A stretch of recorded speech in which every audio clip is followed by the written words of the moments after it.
Hare Krishna.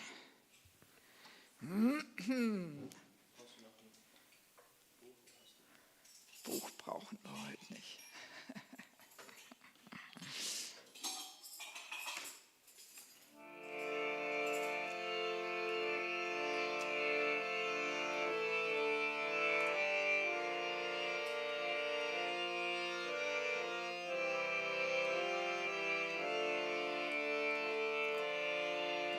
Jaya Radha Madhava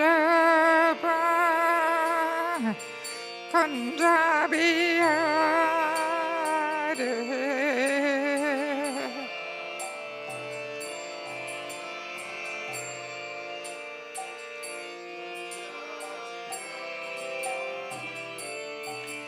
Jaya Radha Madhava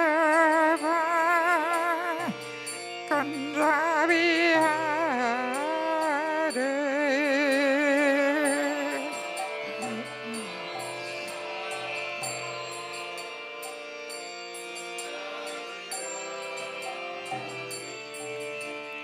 Gopi Janavallabha Vivarare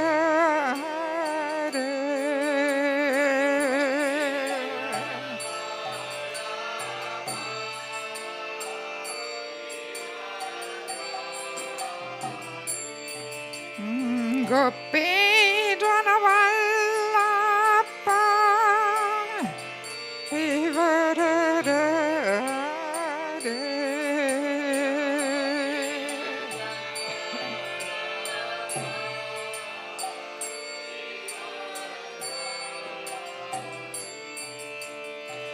Yashoda Nandana Vajjana Ranjana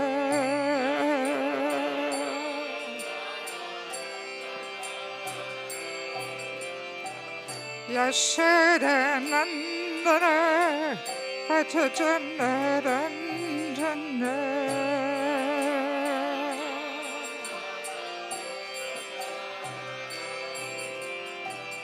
Yamuna Tira Vanachare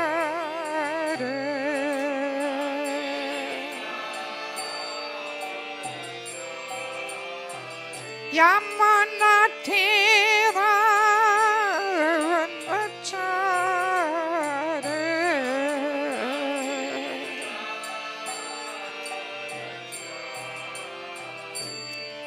Jaya Radha Madhava Kandabi Hare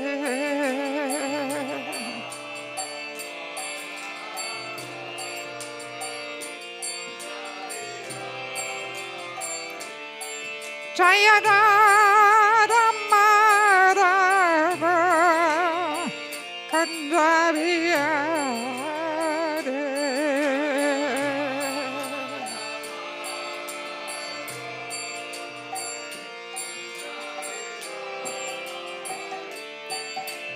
Gopi Janavallabha Vivarare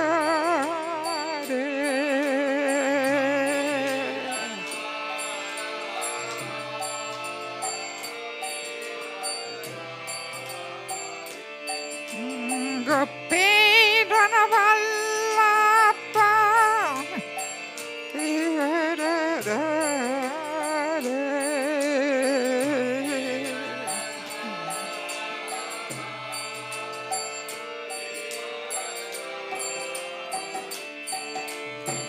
Yashoda Nandana Vajjana Ranjana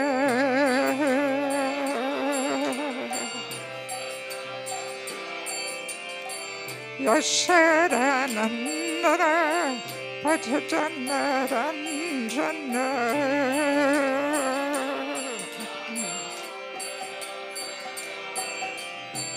Yamuna Tira Vanachare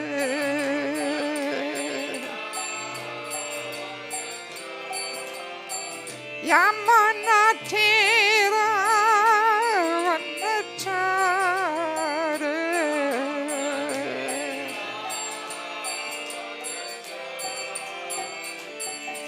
Mayara Mara Punjabiare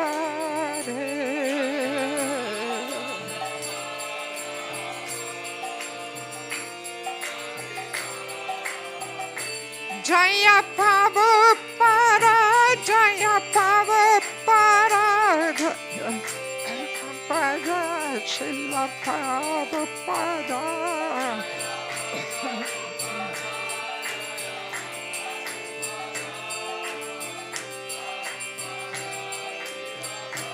Nitai Gariba Haribo Haribo Nitai Gariba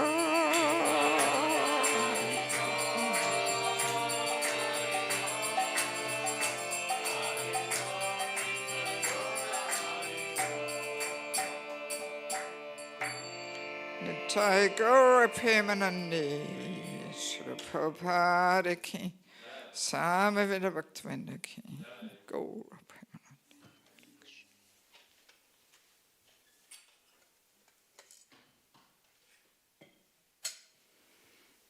Ja, vielleicht kannst du mir das geben, ohne Bücher, dass ich da ein bisschen Platz habe.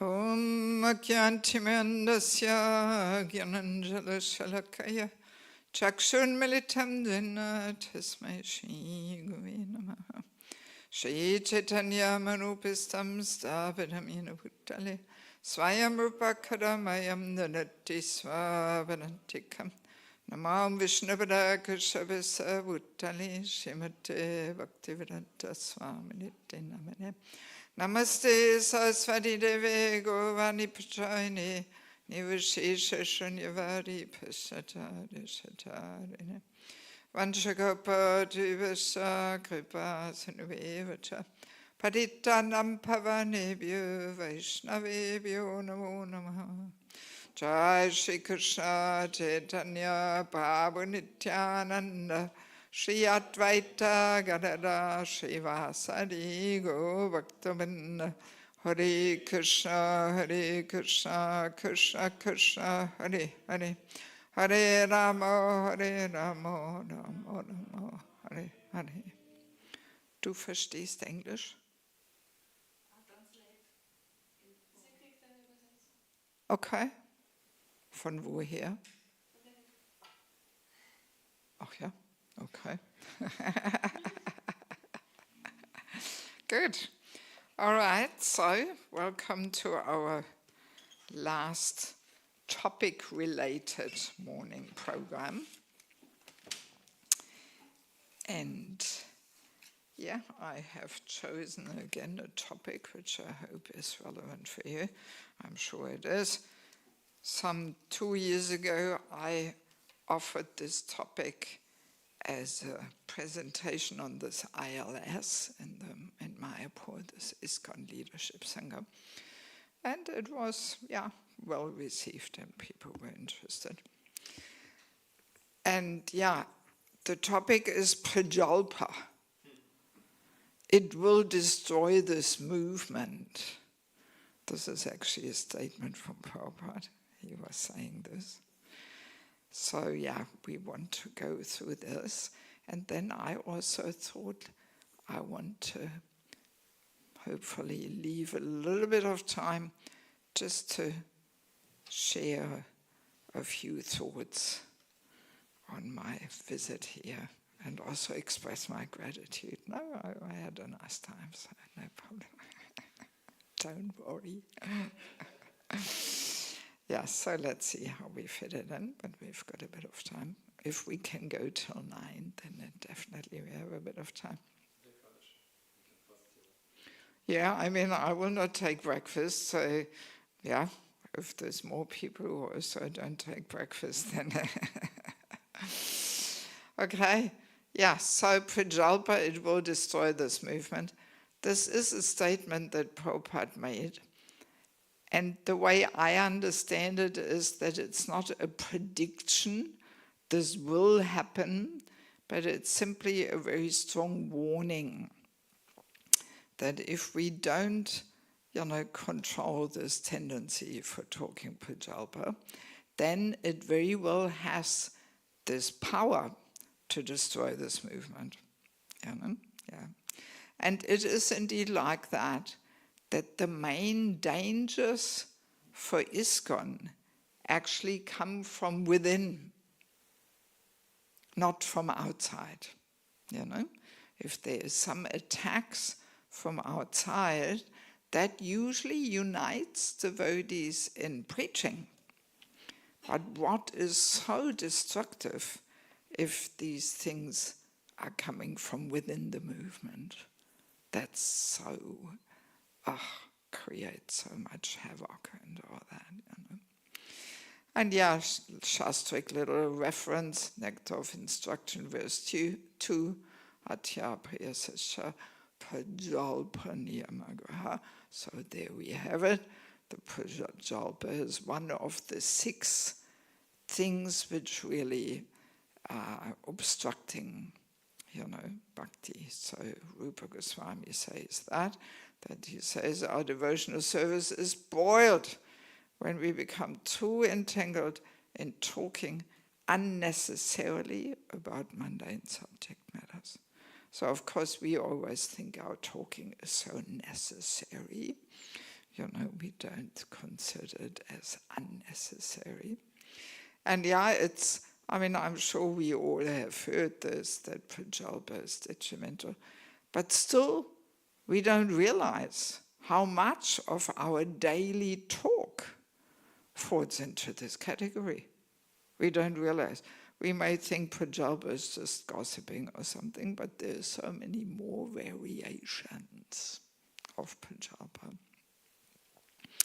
And we also have Nectar of Instruction, verse 1, Vacho Vega Manasa Koda Vega, Jiva Vega Mudo Pasta Vega. So there again, Rupa Goswami makes this point that we have to learn to control the urges of the tongue. And as we know, tongue, belly, genitals are in one line. So it all starts with the tongue. And then we have more chance to control the other urges. And yeah, tongue has 2 functions, to eat, to talk. And in both functions, we often go overboard, that we eat too much, or that we talk all kinds of things which are not connected with Krishna consciousness and so on. And yeah, it's interesting, this eating too much. It's also noteworthy that Krishna makes it a touch more difficult, because when you eat, actually only after 20 minutes you feel how full you are. Not immediately. Krishna could have made it differently, but no, he made it like that. So, and that's why often, I want to have some more. I can still eat some more. But then 20 minutes after eating, we realize, oh my God, I've just eaten too much. So yeah, there is this time span there, which makes it even a touch more difficult to control the tongue. And if we overeat, even though the food may be very healthy and wholesome, but overeating leads to toxins in the gross body. Simply undigested food creates toxins. Everybody who knows a little bit about Ayurveda knows that. So, and these toxins lead to problems, health problems. And that's why it is good to sometimes fast. There's a strong statement where Prabhupada says, fasting on Ekadashi and the appearance of the Lord.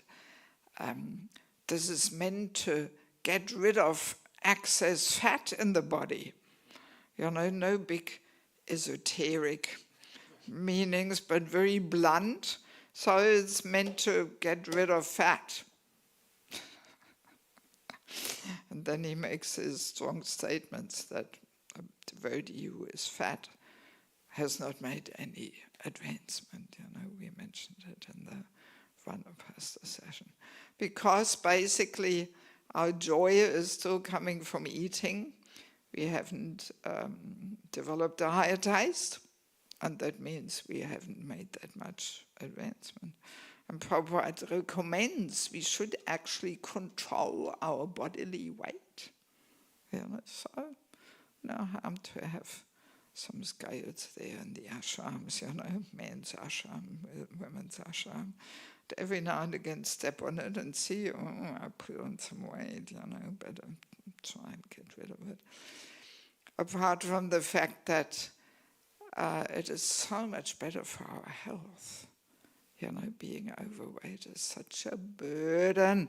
It's like walking around with a backpack of 10, 15, 20 kilos.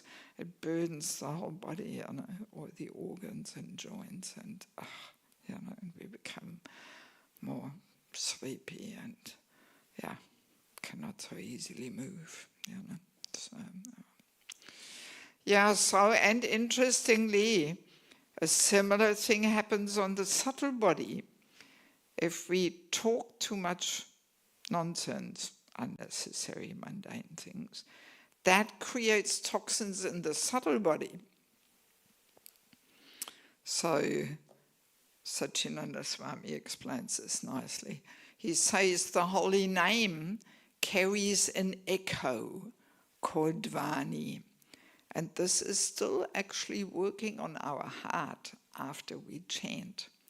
So we may have that experience when a great sadhu visits and leads some amazing kirtan.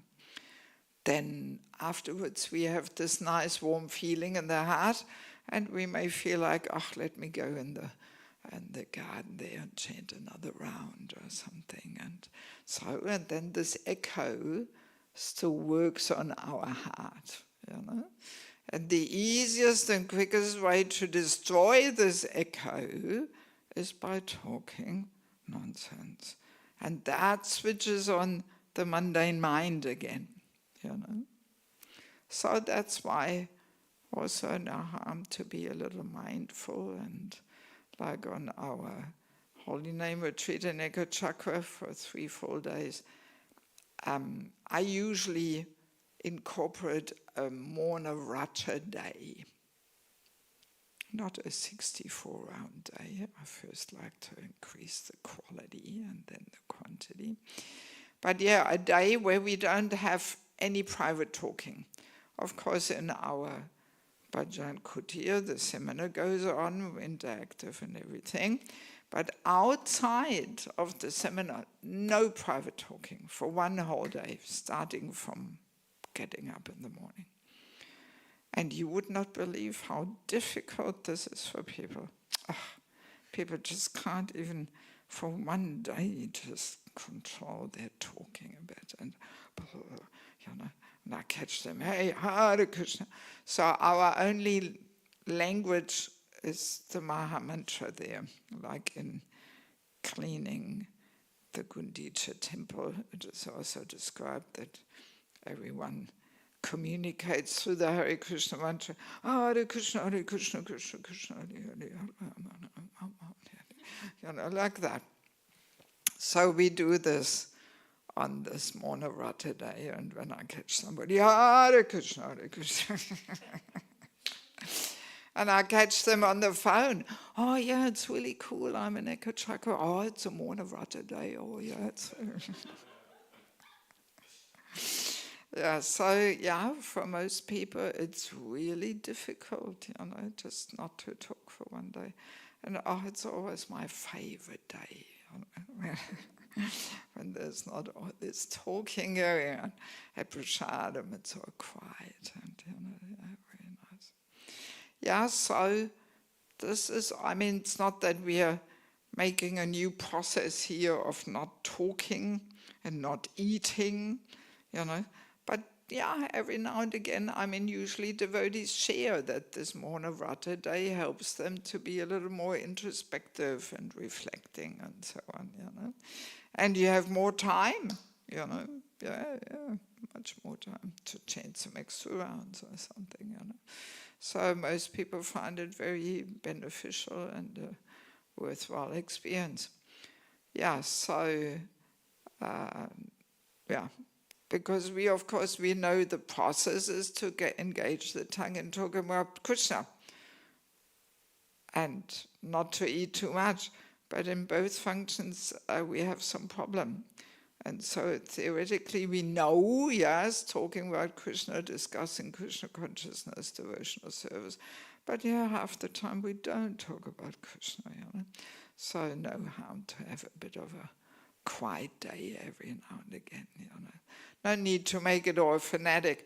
I once had a lady, she was hanging the sign around her neck, Monavrata, and then every time somebody wanted to tell her something, she was pointing at the sign here. And this is again a bit of a false ego thing, here I am having a Monavrata today and showing off or something.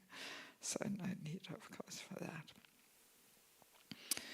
Yes. So, and Prabhupada very strongly emphasized, this importance of not engaging in Prajqlpa.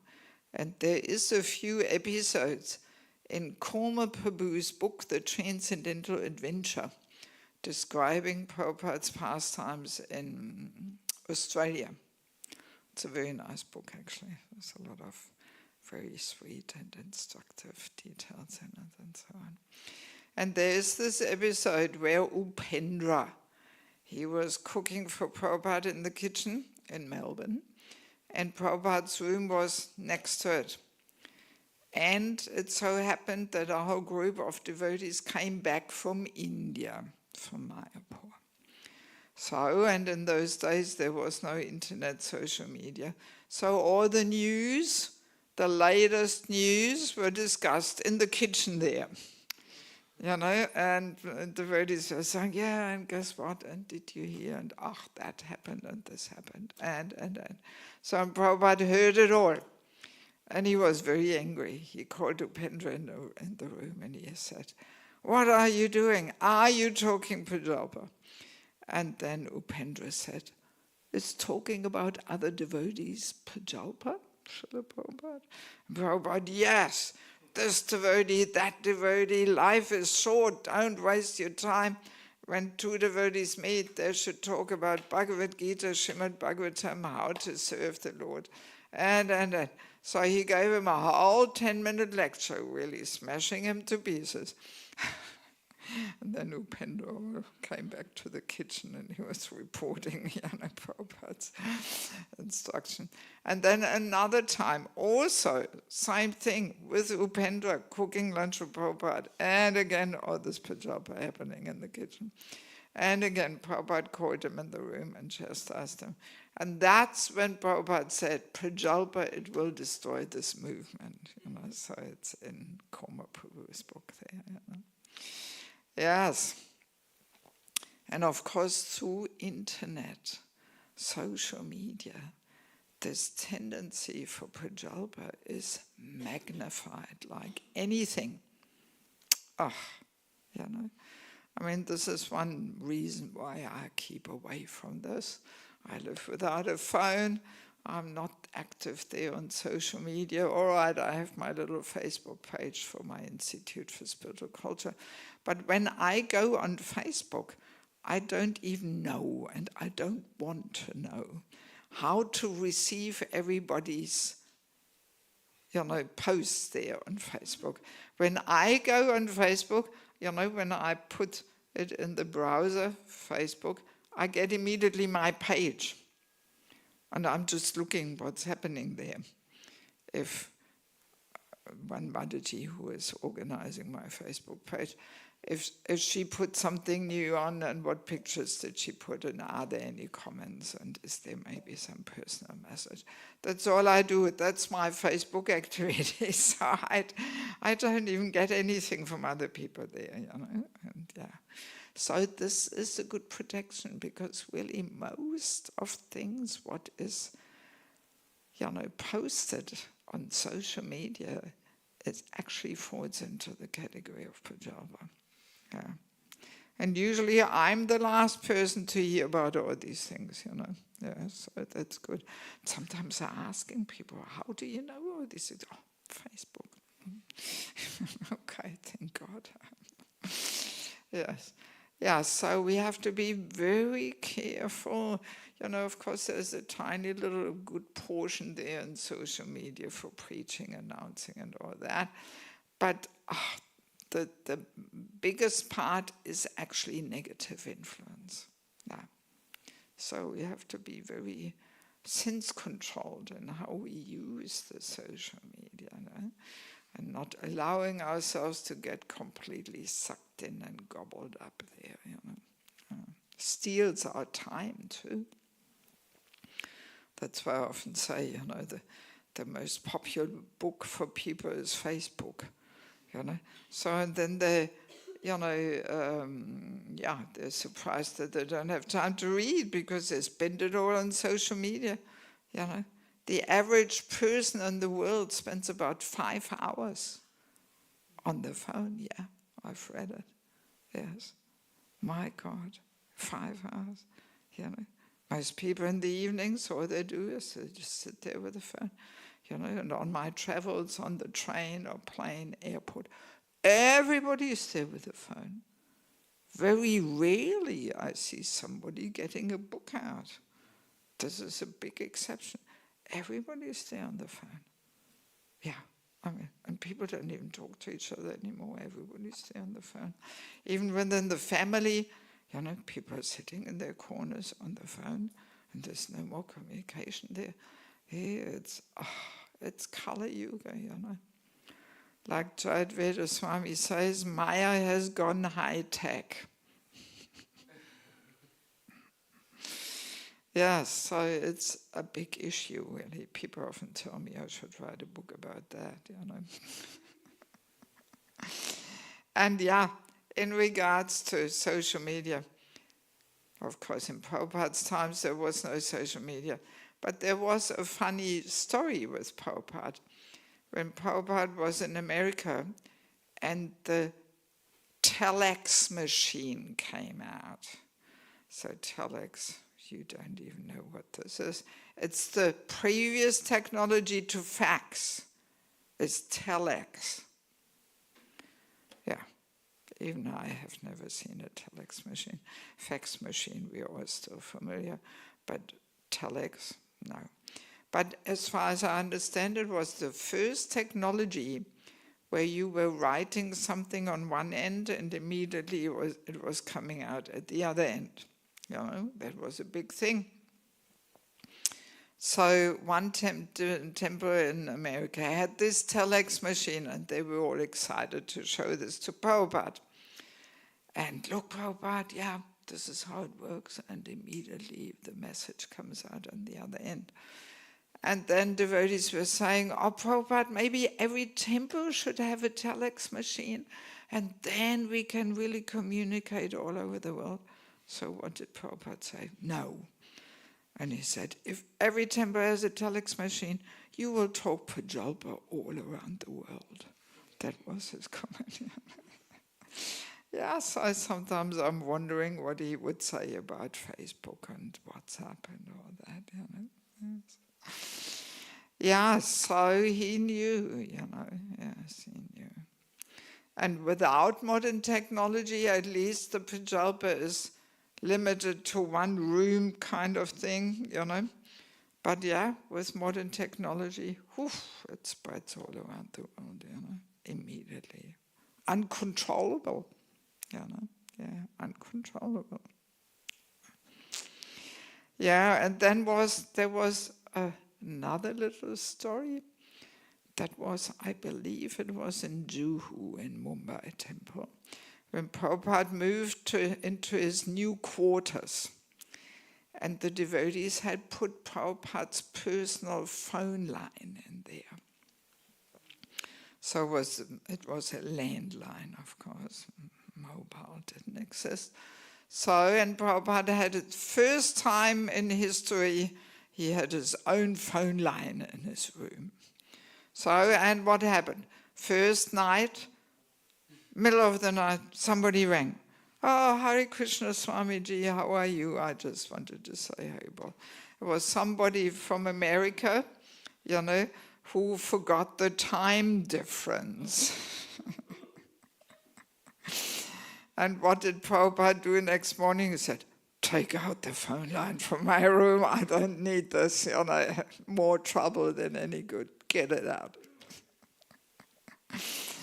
Yeah, so I don't think Prabhupada would walk around with a mobile phone in the pocket. I don't think so. Yeah. All right. So now, Bhaktivinoda Thakur, in his book Bhakti-aloka, there is a chapter in the part where he describes the 6 faults that destroy bhakti, namely Adhyapaya, Sasha, Prajabaya, Niyamagraha. So, and there is a section on Prajqlpa.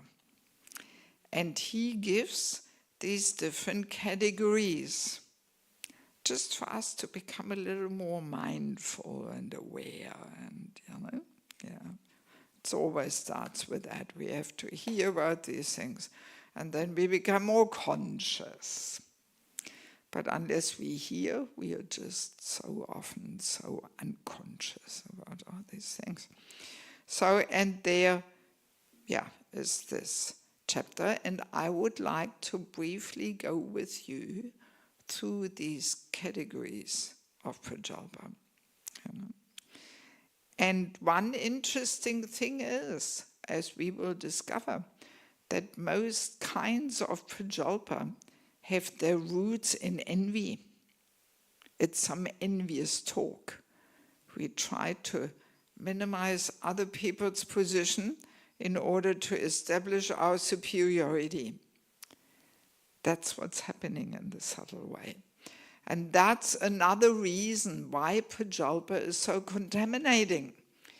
Not only because of the mundane content, but also because it's envious talk. And as we discussed on Sunday, consciousness travels on sound vibration. So if we are hearing envious talk, then we get contaminated by that envy. It ignites the seeds of envy there in our hearts, because we are not quite there yet that we can say we are free from envy. So, and that's the second reason why this Prajqlpa is so contaminating. Yes. So, and Bhaktivinoda Thakur begins his discussion by saying that today people become more and more godless. Already in those days, what to speak of today, Already in those days, people were becoming more godless. I mean, when I think back of my childhood 60 years ago, people were more God conscious, definitely. In South Germany, in the village where I grew up, there was more God consciousness.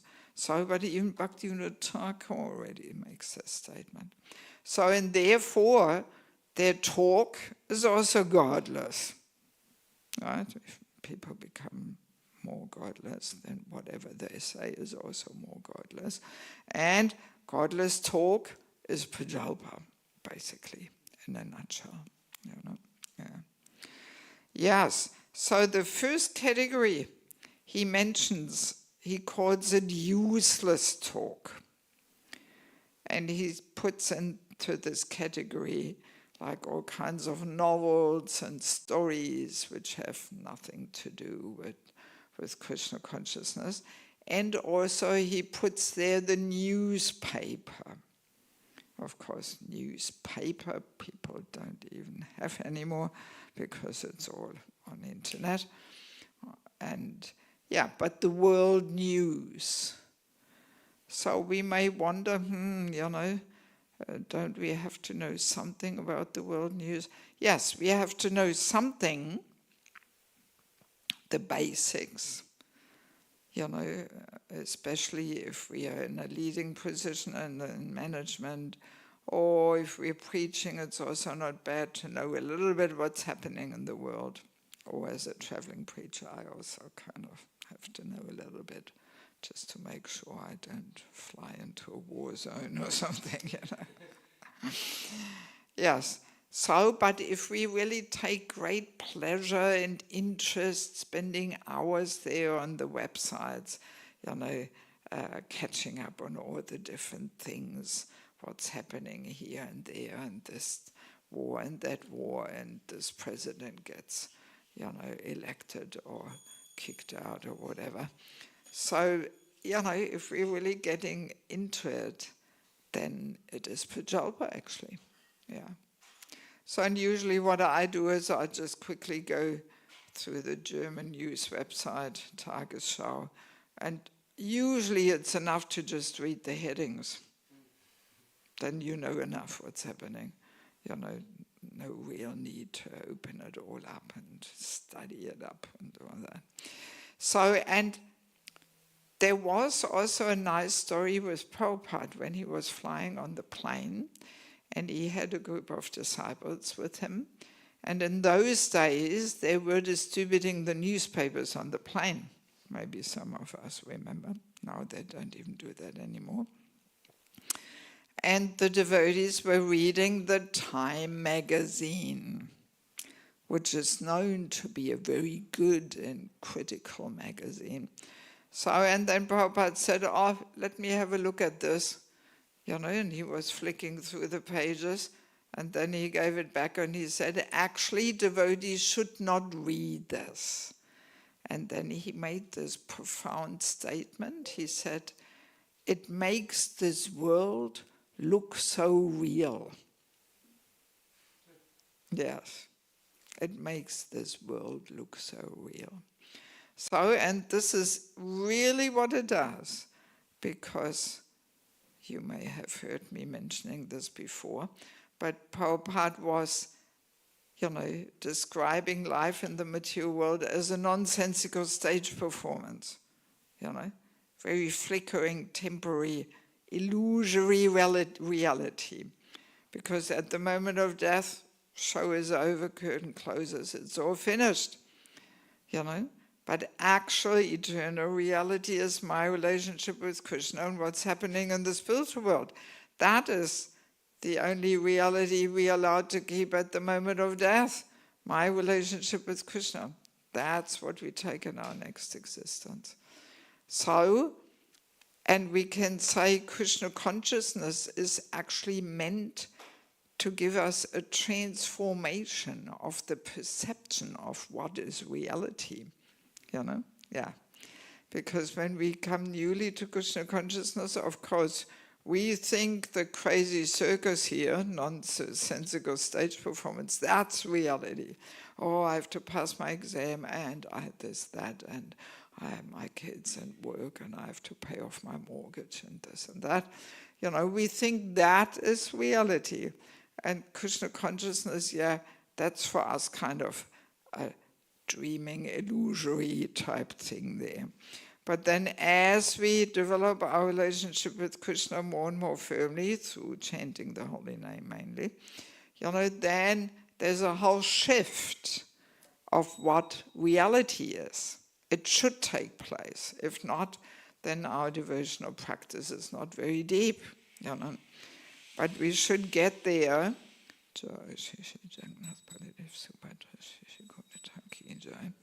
We should eventually get there that actually, yes, my reality is my relationship with Krishna. That's my reality. And, this crazy circus, I'm just somehow, you know, have to go along with the game. While I have a material body, I somehow have to function in this material world. All right, let me play the game and go along with it. But we keep a little aloof, and we realize it's just a crazy circus, you know. That eventually should come. So, and very naturally, if we take so much interest in studying up the world news, that will keep us in this illusory understanding of the nonsensical stage performance being reality, Yes. So that's why Prabhupada said, it makes this world look so real, Yeah, it's very nicely he made that statement.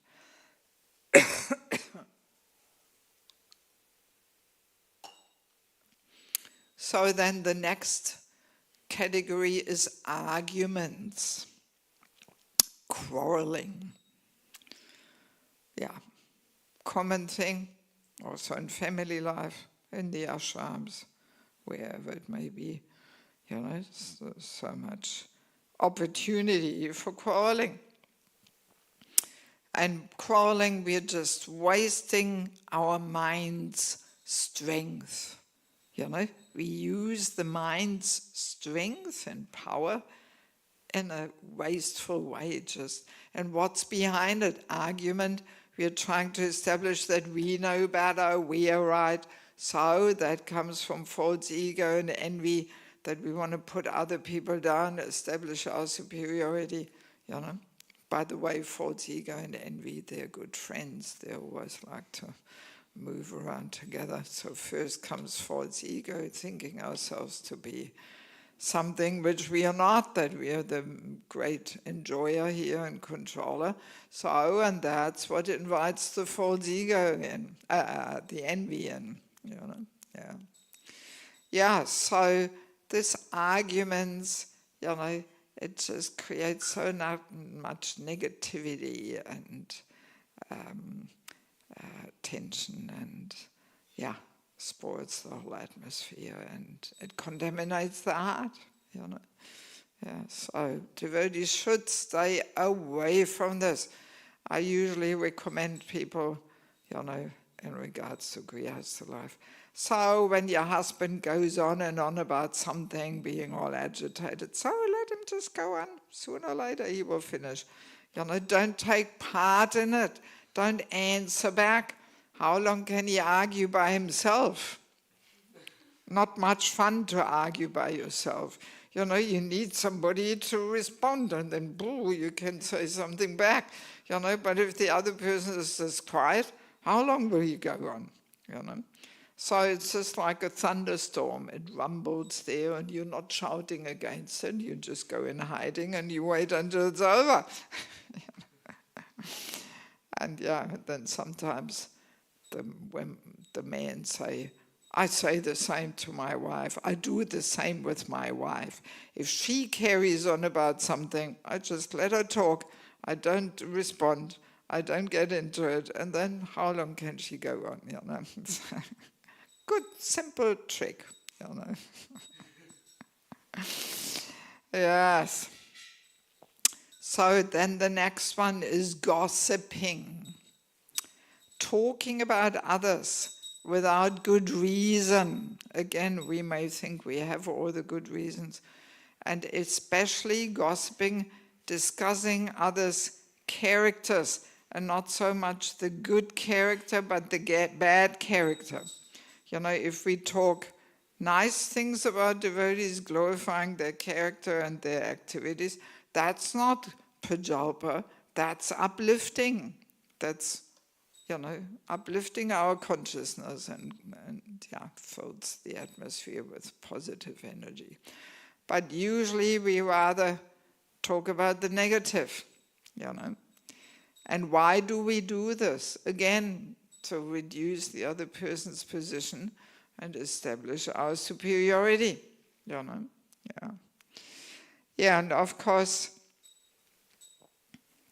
if we are in a leading position, Diksha, Shiksha, Guru, mentor, manager, we may have to talk about somebody who is in a similar position, just to discuss in a well-wishing way how to help them and engage them and uplift them. So that, of course, is not in the category of Prajqlpa, Yes. But also, even if we are in such a position, we should only talk to devotees about somebody who is also in that position. So just the fact that we are a manager or mentor or something doesn't give us the right to talk to other devotees about somebody who is not in that capacity, you know. Yes. Yeah, so this is pretty important, you know. And yeah, I was trying to understand why it is so difficult these days to keep things confidential.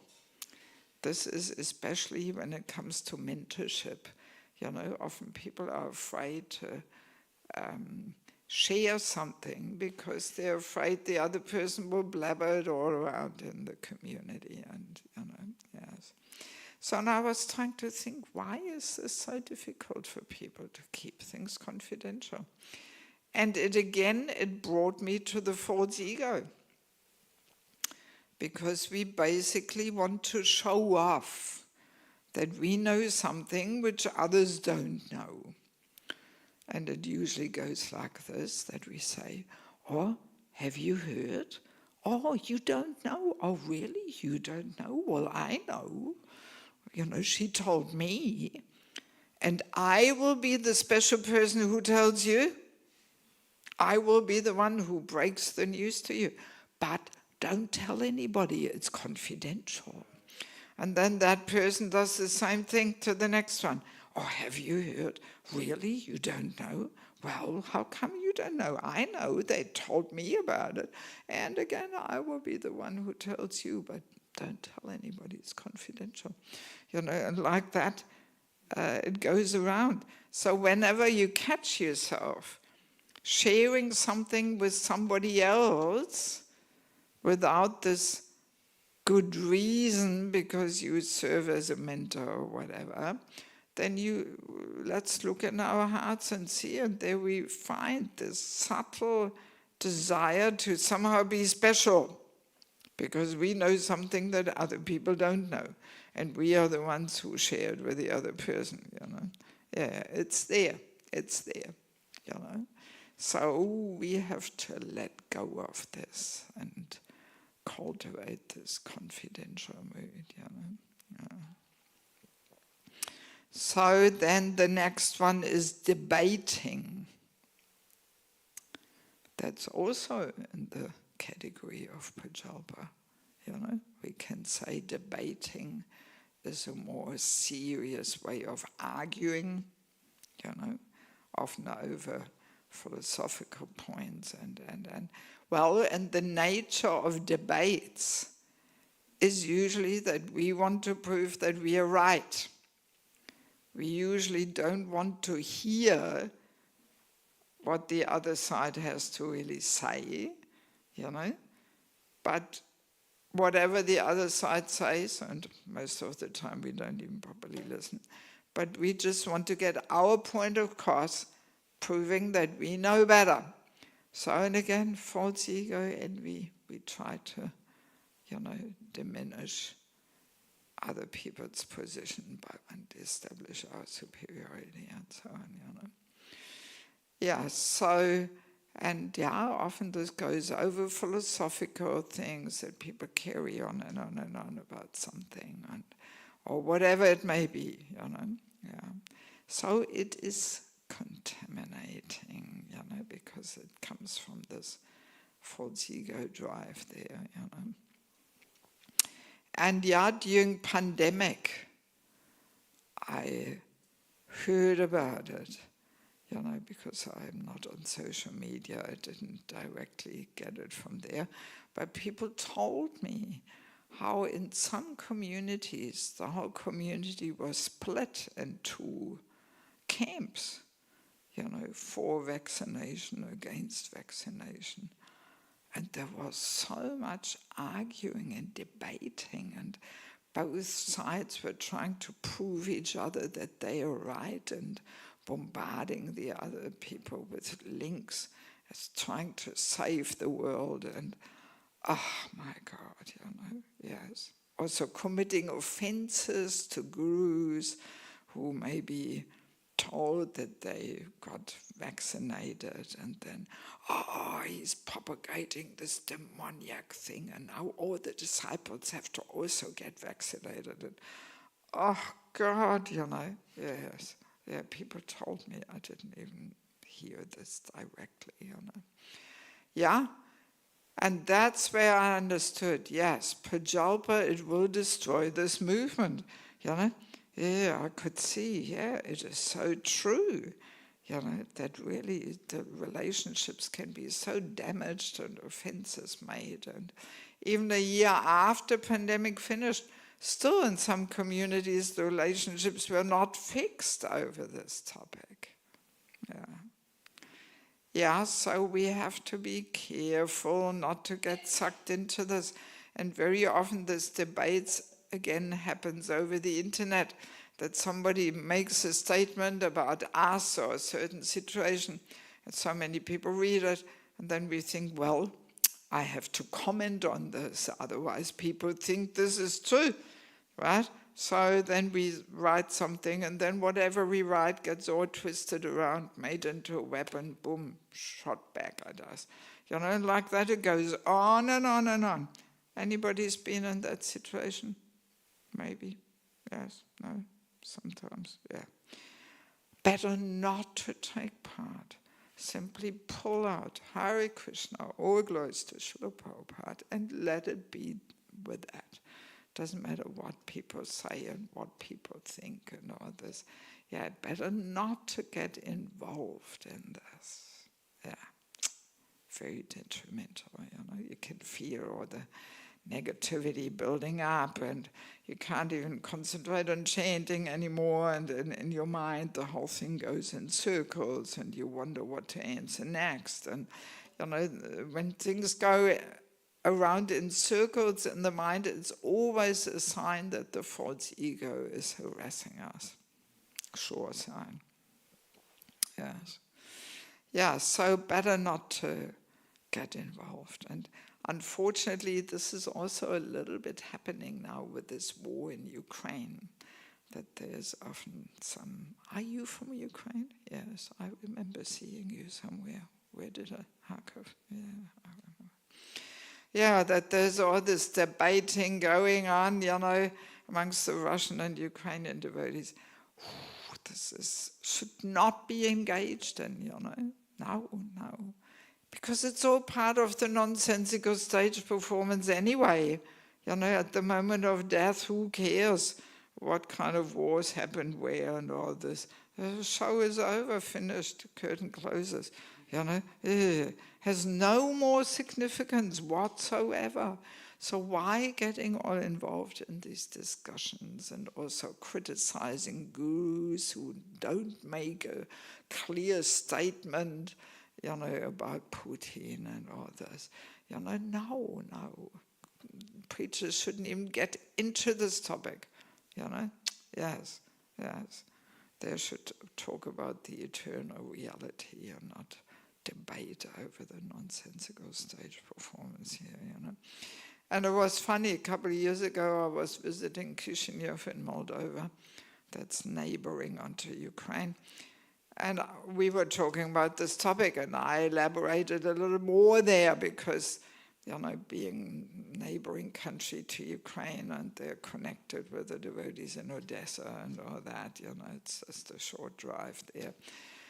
So, and then what happened, immediately after the class, one bhakta came up to me and said, and Mataji, what do you think about the war?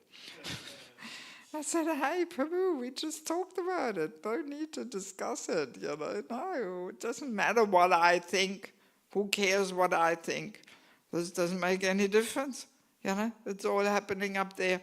And let's remember, Krishna is the supreme controller, not any of the politicians, So Krishna must have some reason why he lets all this happen. We don't know, but yeah. And what we think doesn't make any difference whatsoever, No. And yeah, I mean, in ISKCON, there's also all kinds of things always going on somewhere. So no need for getting into all these debates over female Diksha-guru and whatnot. You know, no need. What we think doesn't make any difference. Let them work it out. Thank God we don't have to worry about it. You know? That's my mood anyway. I'm too busy preaching than worrying about all these things. You know? Yeah. Then the next one is fault finding. The next category of Prajqlpa. Finding faults, you know. Again, what's behind it? Envy. You know, we try to reduce another person's position and establish our superiority by finding faults and criticizing behind their back. And this happens quite commonly. And there is an interesting statement which our previous Acharya Sridhar Swami makes. He says, whether it is true or not, talking about faults of a Vaishnava means to blaspheme him. Even if it is true. And that's a point we often miss, right? Because it's true that this person has these shortcomings. We think that gives us a right to talk about it. Yeah. Let's take an example. Let's imagine a traveling preacher comes, gives a class, and then a friend of ours says, oh, that was a nice class, wasn't it? And then we say, yeah, it was all right, but he didn't quote so many verses and this and that, whatever, you know. Or same with the kirtan. Oh, that was a nice kirtan, wasn't it? Yeah, it was all right, but, you know, I couldn't relate to the tune. Or his mridanga playing needs a bit of improvement.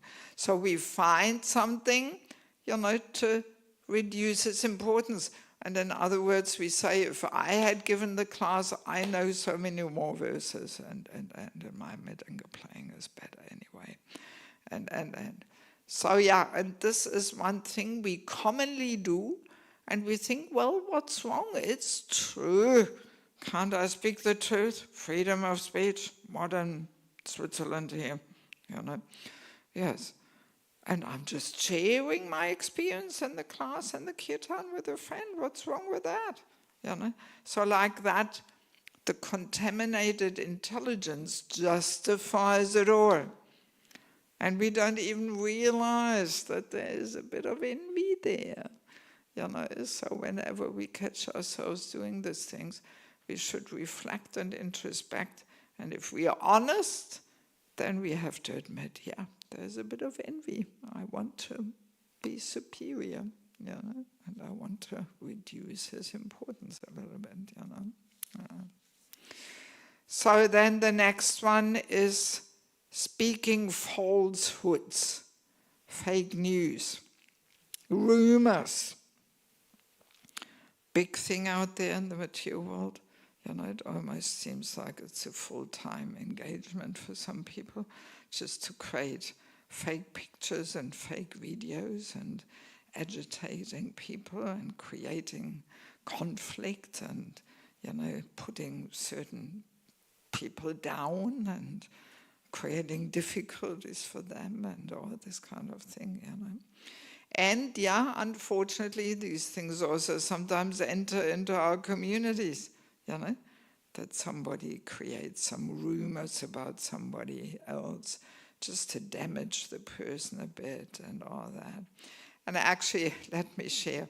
See, usually I'm only staying 1 week in every place, so that doesn't give enough time to look, and be involved in all this Prajqlpa of all different kinds.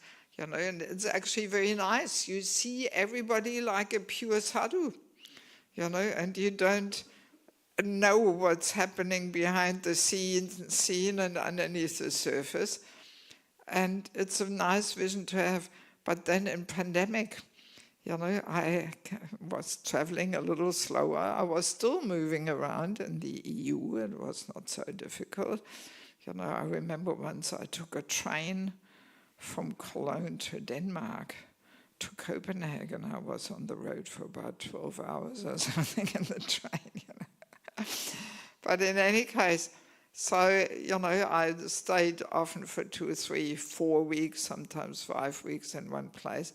And then I realized, all this Prajqlpa, all these rumors, all this gossip, and it's going all in circles, and then it comes back to the origin. And then, what, I didn't say that, why did you say this? And then now I said like that. And then that goes around in circles, Krishna Chaitanya. It's really, especially also in rural communities, I dare say, it's even more the tendency, when people all live on one property and in the cities people don't come so much and they have other things to talk about. There are other type of Prajqlpa, Yeah, but my goodness, so it's really very destructive, and especially these rumors. No need. Again, it creates so much negativity and conflicts and misunderstanding. And so, we have to be very careful. And always introspect, what's my motive here? Why am I talking like this about others,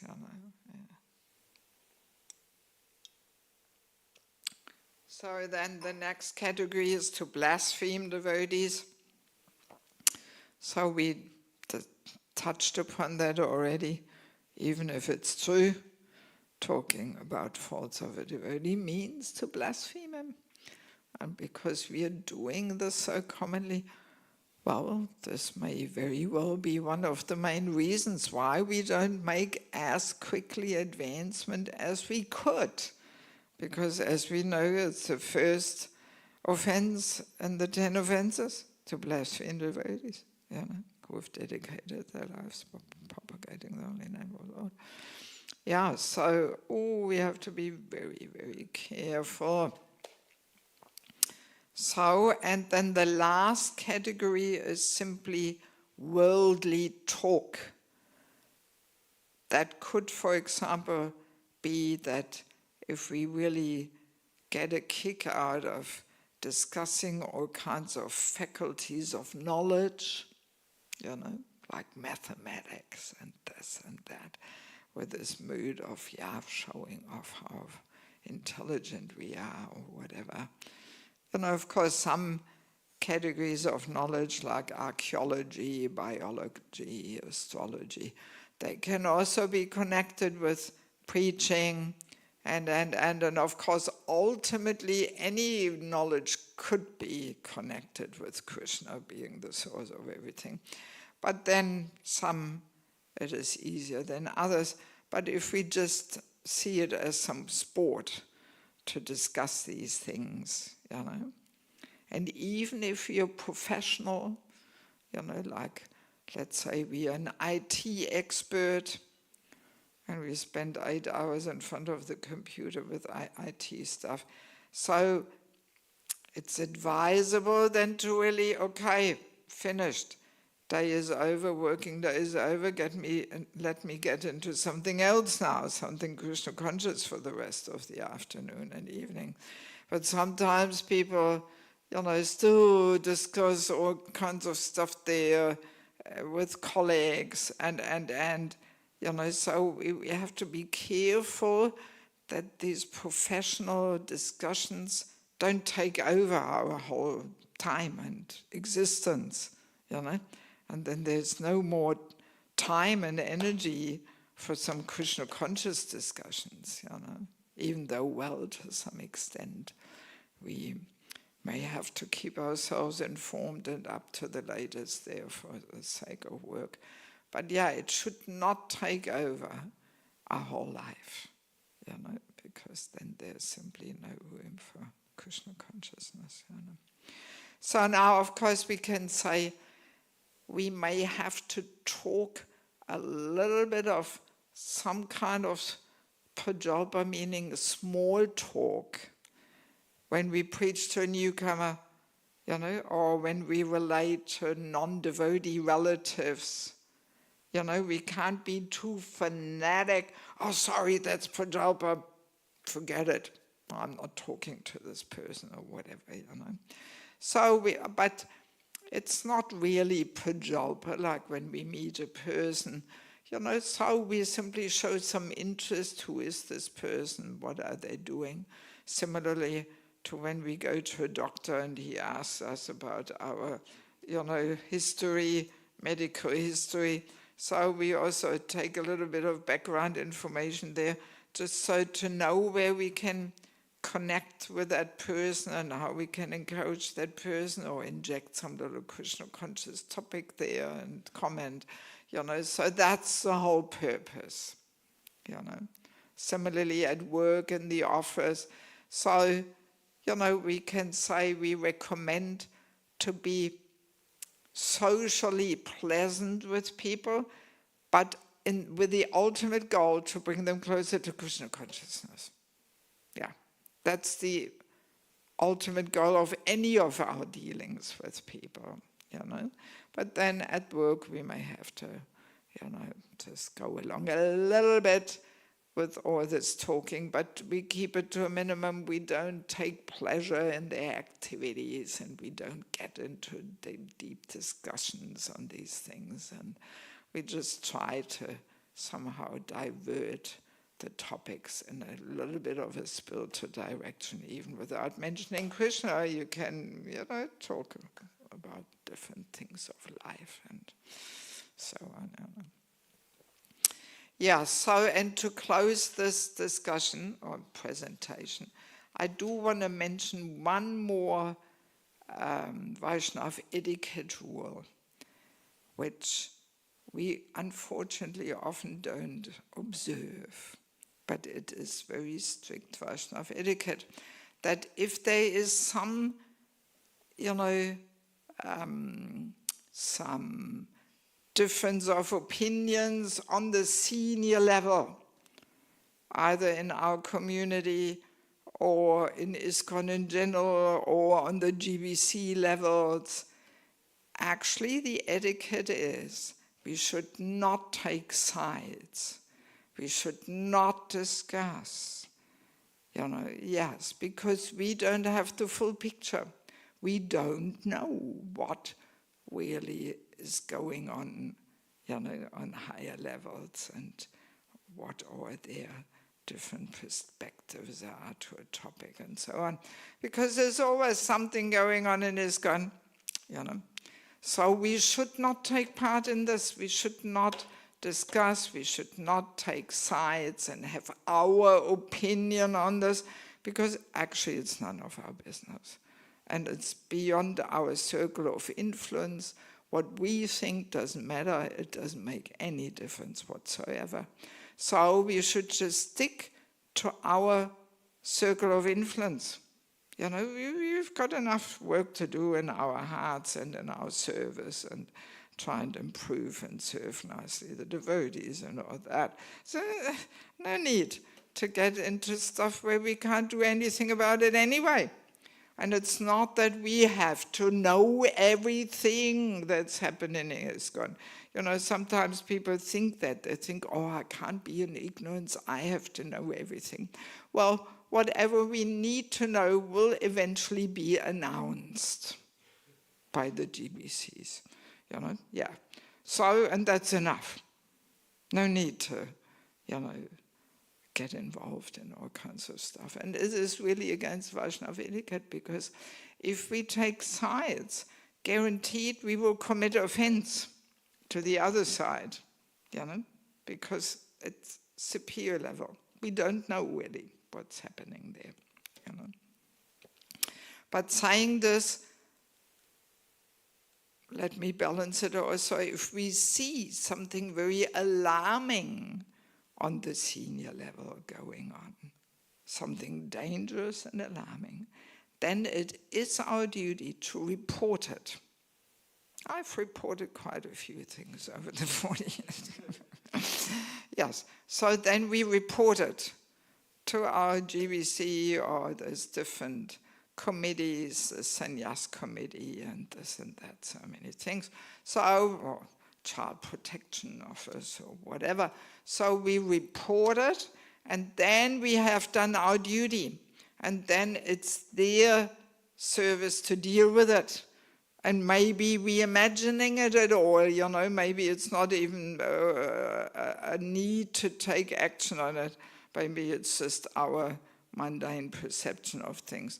So, but we have to report and then leave it to them and not follow up. Oh, they're not doing anything. Oh, gee, and maybe, and blah, you know. So no, we just leave it up to them, and then they will get the reaction if they don't take some action, you know. Yes, then we've done our duty.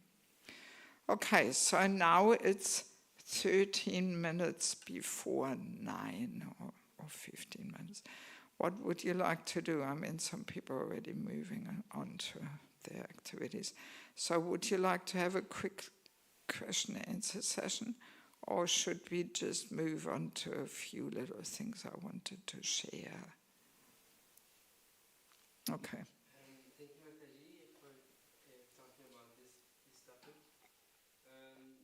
You know, in the beginning, you were talking about the devotee should talk about Srimad Bhagavatam and Bhagavad Gita. Yeah. Sometimes I find it difficult to switch the conversation with a devotee towards that end, because sometimes it could be maybe abrupt, shocking, or just like offending. Or sometimes you just like change the discussion with the devotee, how to bring in a smooth change of the topic. Well, you know,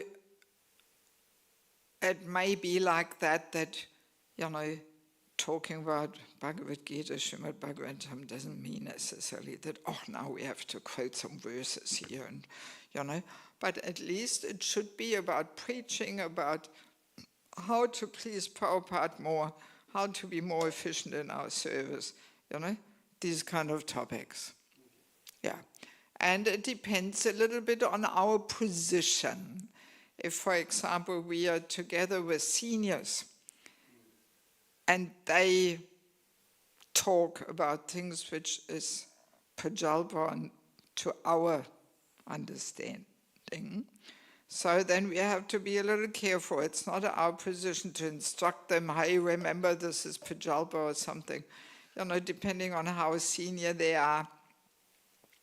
So then we can either just, let's say somebody is talking bad about a devotee, we could make some comment what nice qualities that person has, and that person, at least they are still chanting Hare Krishna, they may still be here in the ashram or something, or they're still coming to the Sunday program. So, you know, just even that, just focusing on the good things, that already uplifts the consciousness.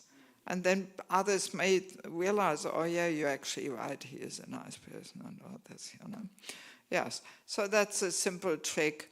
Or that we somehow bring up some other thing connected with our service, you know, or actually can I ask you a question? I had this experience in book distribution and so on, you know, we just kind of try to change the topic. Or if nothing helps, then okay, I think I have to go. Hare Krishna, see you later, you know. Yeah, so there are all kinds of ways how to deal with these situations. But first step is always to realize and get, become more aware and conscious of these things. You know. And I mean, often people also ask, you know, what to do if we have these tendencies. Well, remembering that actually it is based on envy, most kinds of Prajqlpa. When we catch ourselves engaging in Prajqlpa, good medicine is just to cry out to Lord Nrsingadev, you know, because envy, false ego, these are very deep-rooted things which we've been carrying for many lifetimes in our heart. So not so easy for us to free ourselves from this. We actually need some help. And Lord Nishingadev is the expert in the heart surgeries, you know. And it is said we have to first approach Lord Nishingadev, and he prepares our heart to actually approach Radha Krishna. Yeah. That's why in Mayapur we greet Lord Nishingadev first, and then we go over to Panchatattva. We need their mercy. And only then we greet Radha Madhav. Yeah, there's a reason for it. It's not just because it's most convenient or whatever. Anything else about Prajqlpa?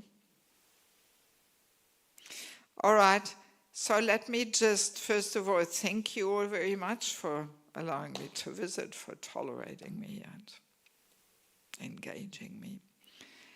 And yeah, your Sunday program is definitely pretty vibrant and dynamic. I'm always having that experience every year, you know, so many people come, and yeah, and such a good idea to have the Tamil program separately. I often mention this to people, that I say, yes, in Zurich they do it like this, you know, yes. Definitely a good idea.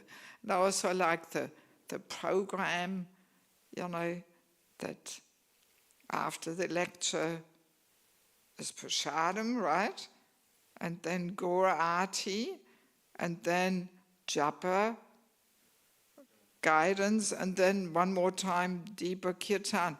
So this is very nice because it offers people, you know, there's something for everybody. Some people go home after Prasadam, some people come for Prasadam and stay for Goarati, some people only come after Goarati and they want to join the Japa and Kirtan. You know, so this is really good. I really thought this is so nice, you know, that it's not immediately all finished as soon as Prasadam is served, but there's something else going on and there's something for everybody and all that, you know, yeah.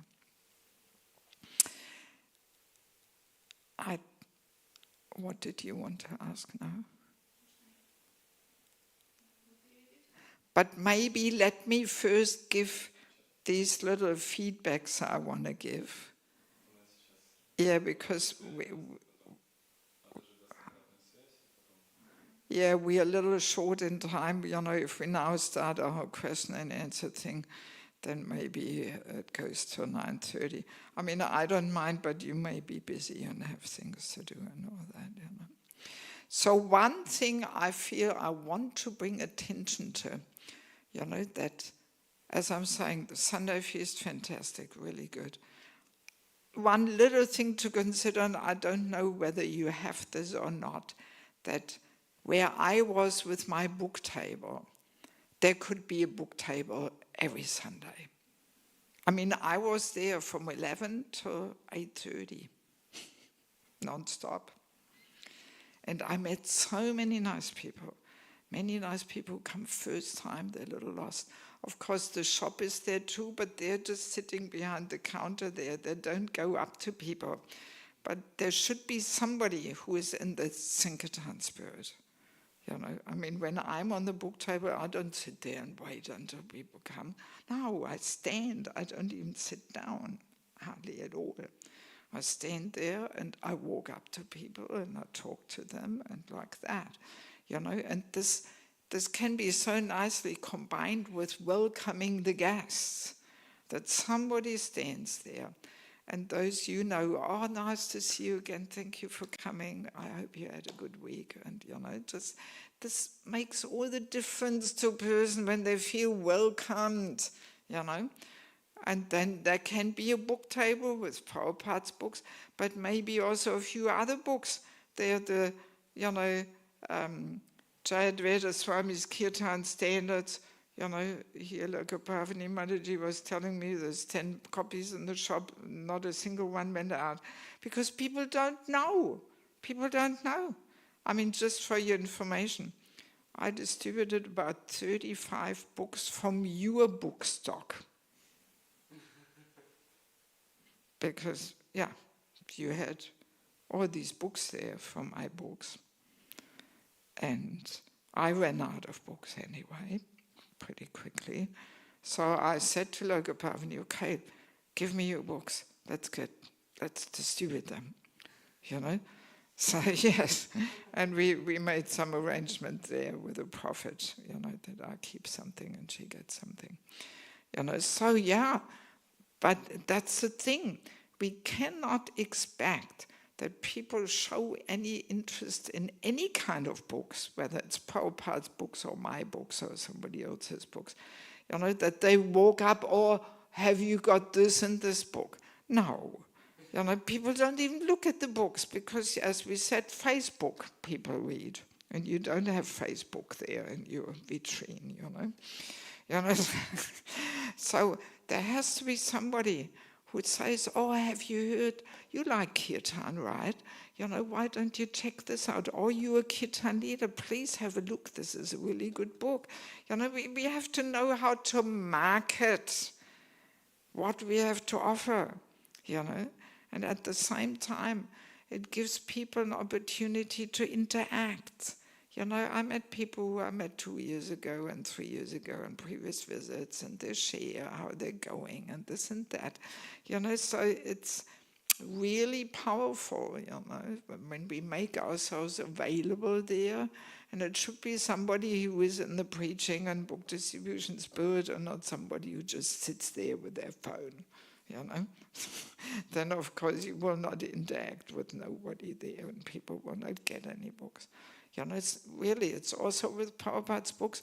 Sometimes when I'm in places, I give some Prabhupada Katha about him being the founder Acharya, and I ask, who has read Prabhupada Lilamrita? The short version. Who has read the short version? There's hardly any hands going up. People don't even know about Prabhupada's life. My God. Yes. So it needs somebody there. And there's so many nice books about Prabhupada's pastimes. I don't know what you have here. But if there's somebody who promotes them, who shows them to people, and tells them how important it is that we have a deep connection to Prabhupada, you know, then they get the books, and hopefully they read it also, but at least they have it in the house, you know, because often books are very philosophical, high philosophy, or story after story. And sometimes when people come home after a busy day, they don't have the brain to now read here some, you know, highly philosophical book. But Prabhupada, yeah, it's so nice to read in the evenings, you know. Yes. So we have to promote things a bit, you know. And this book table there is excellent, you know. Yeah, so I'm always in bliss there, you know. Yes. Just talking to people, you know. Yes.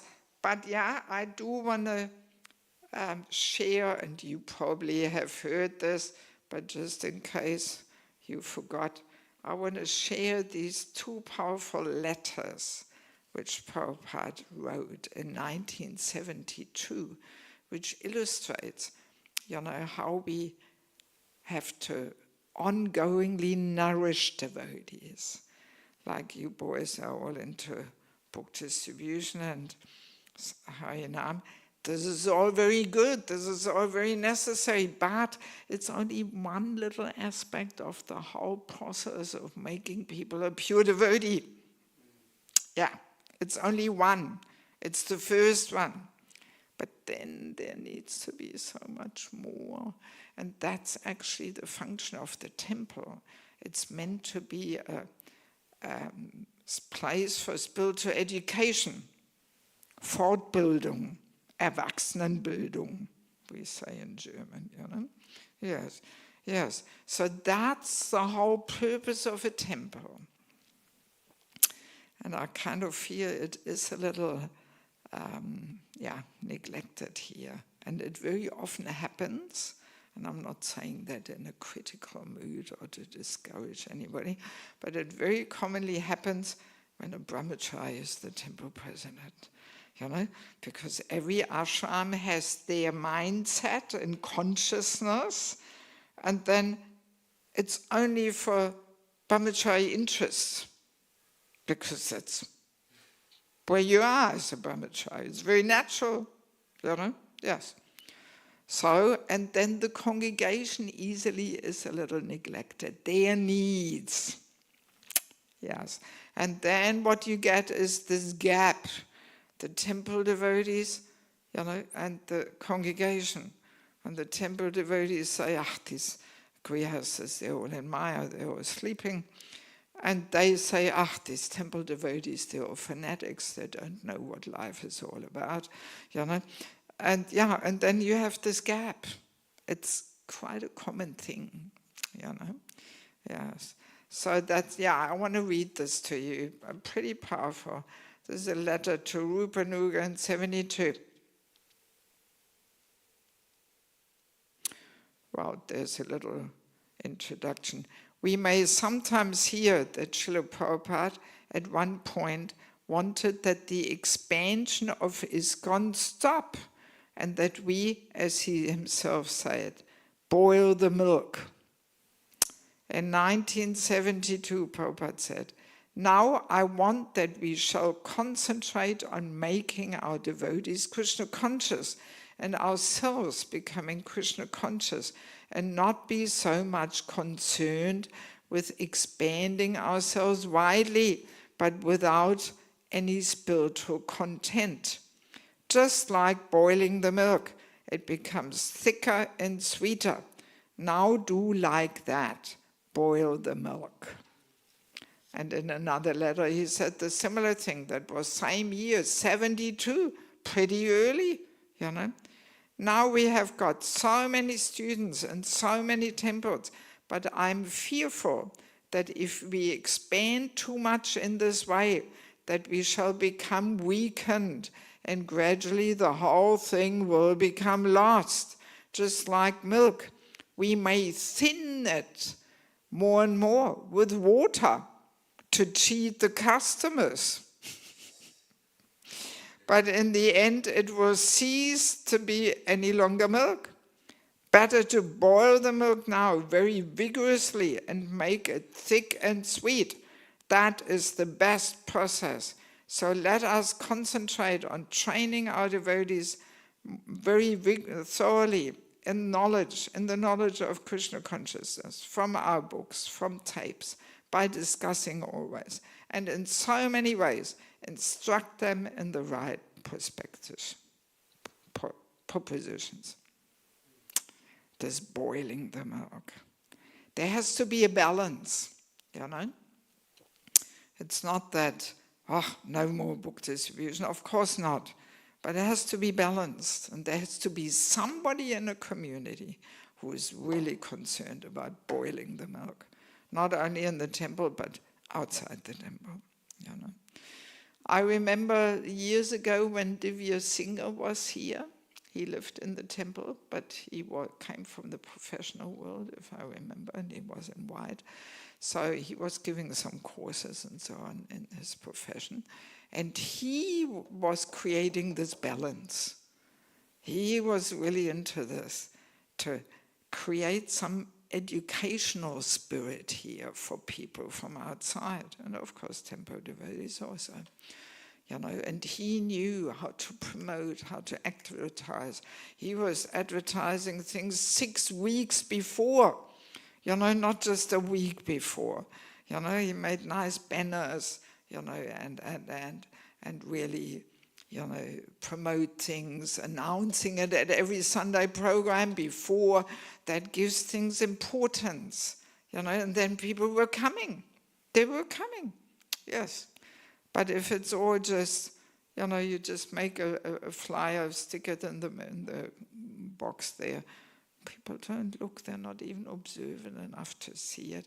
Even just newsletter once a month, you can't expect that people know for the whole month, And even WhatsApp, also people get so flooded with all this thing. The best way to promote things is personal relationship. Yeah. even best way is you ring a bit around. You just get everybody to ring a few people. Here we have this thing going on. Please come in and you know, yes, yes. Otherwise, we have to be a little professional, you know, yeah, and really learn the tactics of marketing. You know, I always say we've got the best goods in the world, but we are lousy in marketing, and then people don't even capture what's happening and so on. You know. Yes, so if we forget this boiling the milk, then very easily devotees leave, they go to other groups, Gaudiya Math, this Babaji, that thing, you know, yeah, they go somewhere else because they don't get any further nourishment. You know, just bringing people to Krishna consciousness through Prabhupada's books is just the initial stage, but then we have to keep at it and we have to nourish the practicing devotees. Sunday program is an outreach program, actually.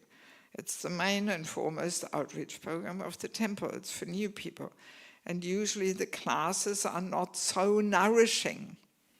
Well, you should listen to this. Yes. Oh, well, then no need to talk about it further.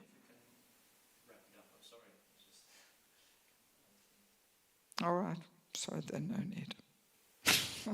Because what's the use of others here and you are here, the coordinator and manager, then no need. Well, all right. Well, then let me just stop here. Yeah. Now there's a few more other things I've got, you know, a whole paper here. All right. Well, then you're also busy, probably, if you're now busy. Yeah. All right. Well, let me say one little thing. You know, like in Soho Street, they have this Wednesday wisdom program. You know, and they give out leaflets when they're booked on book distribution. Wednesday wisdom, please come. Nice prasadam is there, pizza or lasagna. I've done these programs there. Wow, there are 40, 50 people new from the street. Some people are already regulars. Fantastic follow-up of the book distribution, you know. And some evening program, we used to have it here, evening programs, and people were coming at least 2 or 3 times a week, if not every evening, you know, and we can make it attractive.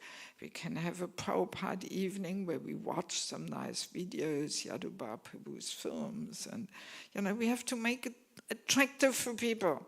There's so many nice topics, so many nice things to share, you know, so if there's no evening program, you know, and you only have one outreach program, the Sunday program, there's no further nourishment happening. Yeah, that's my diagnosis here. And the senior devotees, often they don't feel inspired unless they're really in a preaching spirit. They don't even want to come to the Sunday program, and then they stay away. They're not involved in preaching here. They're not giving much lectures as far as I could see. They could give the evening programs, you know, yeah. So we have to make some effort to really make this into a spiritual educational place and not just an ashram for the brahmacharis to live and go out on book distribution.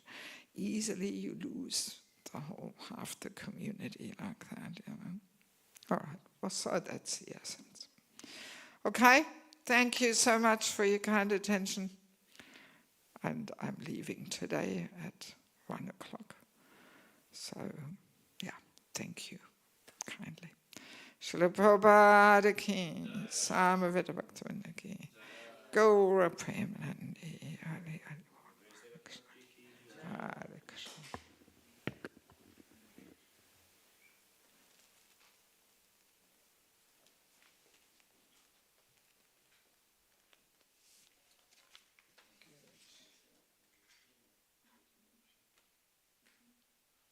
Actually, maybe you can ask her whether she knows that 3 of my books are also available in Russian language.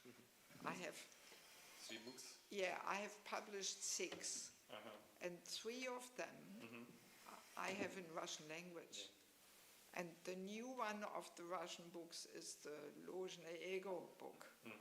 It's available in Russian. In English, I had it for many years, but not in Russian. So just in case she wants to, you know, get some or something, so today is the last chance because I'm leaving. And Mr. you know.